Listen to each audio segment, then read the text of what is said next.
clean off all of the oils and grease that might be on these things, we're going to use appropriate brake clean.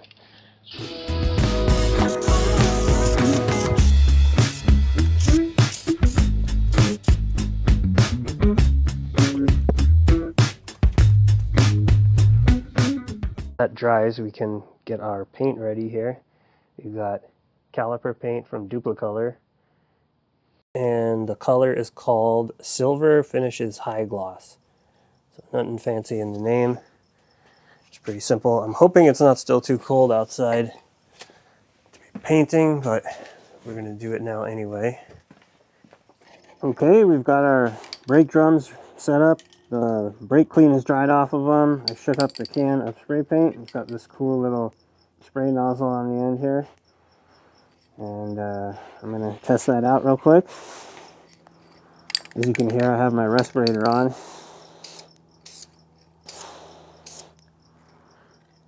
Looks like a very light coat. How many coats does it say? 8 to 10 inches. 2 light coats by 1 medium wet coat.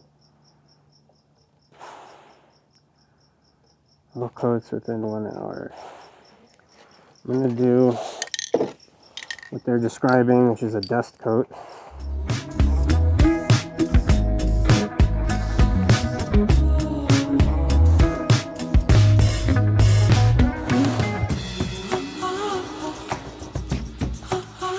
You always want to hit the most difficult to hit areas first.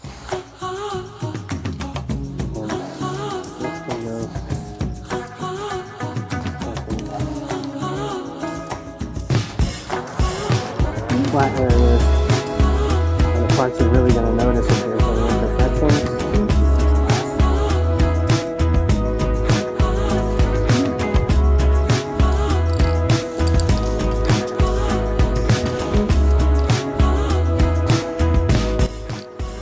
The coverage actually looks pretty good.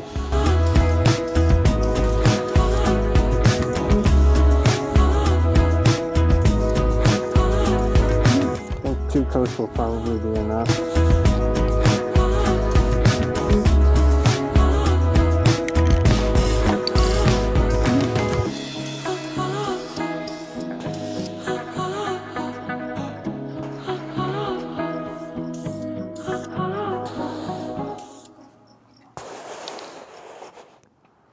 They sometimes call this a dust coat or a tack coat.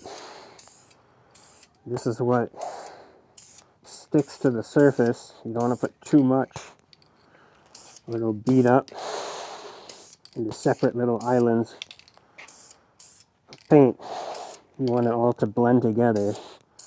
The paint sticks to itself very well. So first you get the base dust coat down, and then the second layer will stick to this.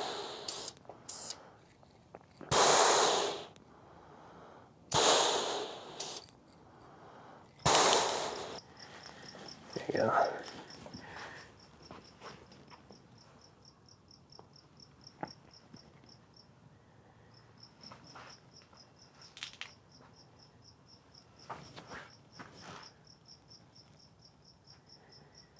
I'm gonna go hang out somewhere else real soon because this stuff is still outgassing and it stinks. Alright, until the next coat, be back soon. Okay, our first coat is dried, and I want to get a little bit behind the back edge over here on both of them. You won't be able to see that through the wheels, I'm pretty sure, but the paint's there really to protect from additional rust forming. So I'm going to go make a loop on the sides before I get the top sticky again, and we'll go from there.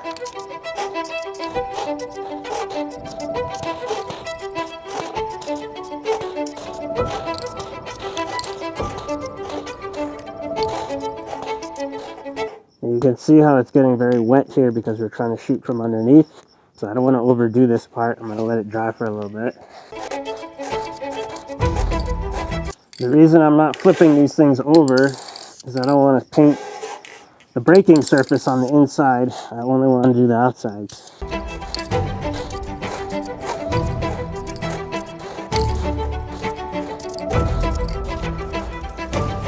I'm going to try and get them from a downward angle now. Get those spots that we missed shooting upwards.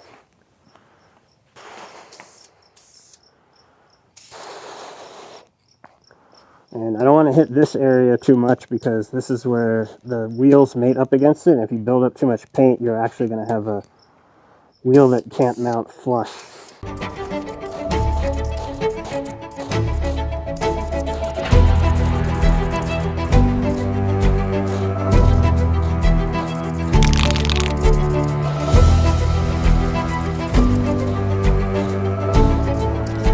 It's pretty good. There's a little bit of orange peel, but not too bad. That's going to be the final coat, we'll call it.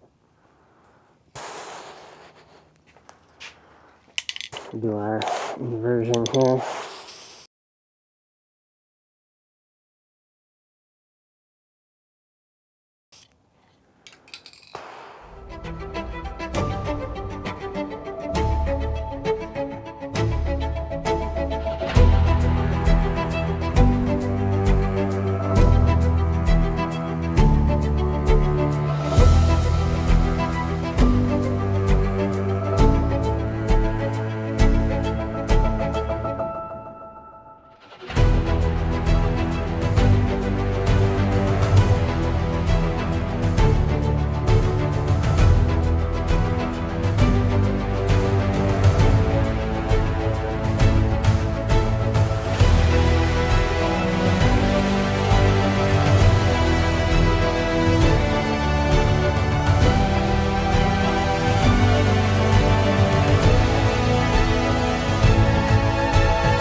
I left our brake drums here out to dry overnight, and they came out pretty nice. Got good coverage. You don't see any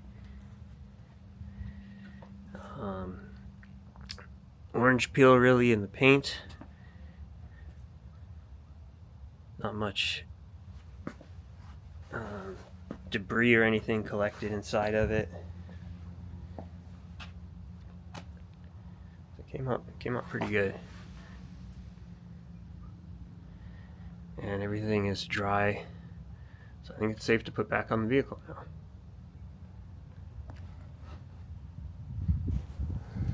This little piece is called the star wheel adjuster. I noted it yesterday when we were taking the brakes off, and when it engages the brakes, when the shoes go outwards, this little piece that connects here gets pulled on by this spring as they're pulling outwards, and it lifts a little armature you can see down here on the star wheel adjuster, and it slowly twists, expanding outwards, and that puts the preload on the brake shoes. It's similar to front brakes where on disc brakes you've got a hydraulic preload, so that takes up the slack between the friction material and the braking surface. In this case it's a brake shoe and the drum, and if you have slack in between there, then when you put your foot down on the brake pedal, it's going to have a little bit of a gap where nothing happens until finally you start getting brakes. So you need this little star wheel adjuster here to create a little bit of preload on the brakes so that you don't have a huge gap before it touches the drum. And unfortunately, these things don't usually work perfectly. They need some adjustment sometimes. In this case, this one works pretty well, but it's creating a lot of friction when you're trying to slide the drums over the shoes. So we're going to take some of the load off by releasing some of the pressure on here, so we can pull this little armature outwards. That releases it, and then I can actually turn this thing so it lifts it. So we have to go the opposite direction and go downwards. And there's a port on the back side here you can get to. Unfortunately, I can't see that very well with the camera.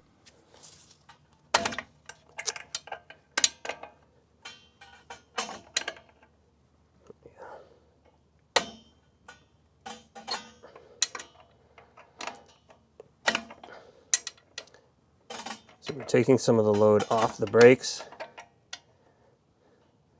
And then once I put the drum on, I'm going to have to readjust that. And I will probably forget which direction to move this by the next time I service the brakes, so note to myself, lift the wheel upwards by pushing the screwdriver downwards from the backside.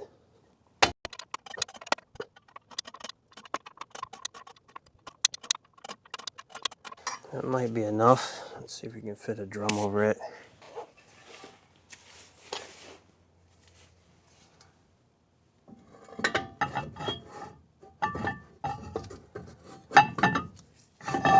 Yeah, a lot easier to put it on than it was to take it off.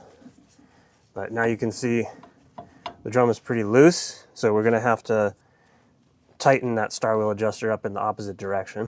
All right, I've adjusted the star wheel adjuster. I can no longer remove the drum because of that little ridge in there, but the drum still turns freely and no friction from inside from the shoes hitting the inside of the drum. So we have the right amount of preload. If you go a little too much and the drum starts binding, then you can back off the star wheel adjuster again, just like I did when I removed the drum from the vehicle. So now we do the other side. All right, we're here on the second side, and we're gonna go ahead and hit that star wheel adjuster and get this thing turned down a little bit. Here's our little lever that lifts up. I'm gonna release the pressure on that to make it easier and access from the backside. Unfortunately, there's a brake line on the backside right where I want to put the screwdriver, so I have to use a very stubby screwdriver, but once you get it in the right spot, it's not too bad.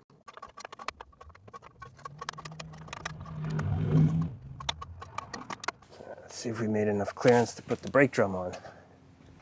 Okay, loosen the star wheel adjuster a little more. We should have room now to fit the drum back on. There you go. Now we got to tighten the star wheel adjuster because it's way too loose. There's too much slack.